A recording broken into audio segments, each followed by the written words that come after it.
Beautician প্রশিক্ষণের নামে প্রতারণার অভিযোগ তুলে আগরতলা প্রেস ক্লাবে সাংবাদিক সম্মেলন করলেন কণিকা চৌধুরী। তার দাবি, মেকআপ আর্টিস্ট উত্তরা নাথ প্রশিক্ষণ দেওয়ার প্রতিশ্রুতি দিয়ে ধাপে ধাপে তার কাছ থেকে প্রায় 85,000 টাকা নেন। অভিযোগ অনুযায়ী 4 মাসের মধ্যে সম্পূর্ণ প্রশিক্ষণ দেওয়ার কথা থাকলেও বাস্তবে কোর্সের গুরুত্বপূর্ণ বিষয়গুলো শেখানো হয়নি।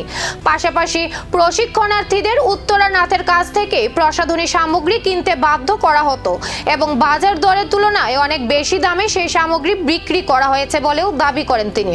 কণিকা চৌধুরীর আরও অভিযোগ, প্রশিক্ষণের পরিবর্তে তাদের দিয়ে বিভিন্ন গৃহস্থালী কাজ করানো হতো। শুধু তাই নয়, দীর্ঘদিন ধরে প্রতারণার শিকার হওয়ার পাশাপাশি সামাজিক মাধ্যমেও তার বিরুদ্ধে মিথ্যা প্রচার চালানো হয়েছে বলে অভিযোগ তোলেন তিনি।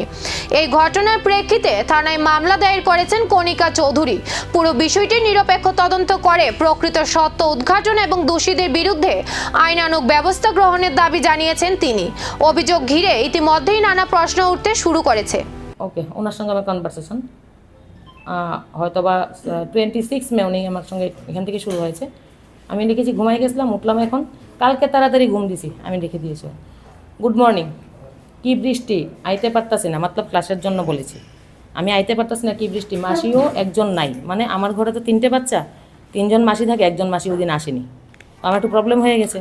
তো আমি বললাম আমি আসতে পারবো না আজকে, মানে পারবো না বলিনি, যে বৃষ্টি পড়ছে। আচ্ছা, ইস রে, দোকানের কাজ কদ্দূর আগাইল, ম্যামের কোয়েশ্চেন আমাদের। আমি লিখছি আর 20 ডেজের মধ্যে কমপ্লিট হইয়া যাইব, কই কাজ চলছে, ঠিক আছে। তাহলে এটার ডেট হচ্ছে 27 মে, 27 মে থেকে 20 ডেজ কত হচ্ছে 17 জুন, ঠিক তো? 27 মে থেকে 17 ডেজ। তারপর তো ভয়েস কল আছে, এগুলি আছে আমার কাছে, আমি আপনাদের শোনাবো। তারপরে আমি লিখে দিয়েছি ঠিক আছে, প্রবলেম নাই। এখানেও আমি একটা কোঅপারেট করেছি কিন্তু ওনার সঙ্গে, আমি বুঝে গেছি উনি ফ্রড আমার সঙ্গে। প্রশিক্ষণের আড়ালে কি চলছিল প্রতারণার চক্র, নাকি অভিযোগের পেছনে রয়েছে অন্য কোনো গল্প? তদন্তের পরই সামনে আসবে আসল তথ্য, আর সেদিকেই এখন নজর সকলের।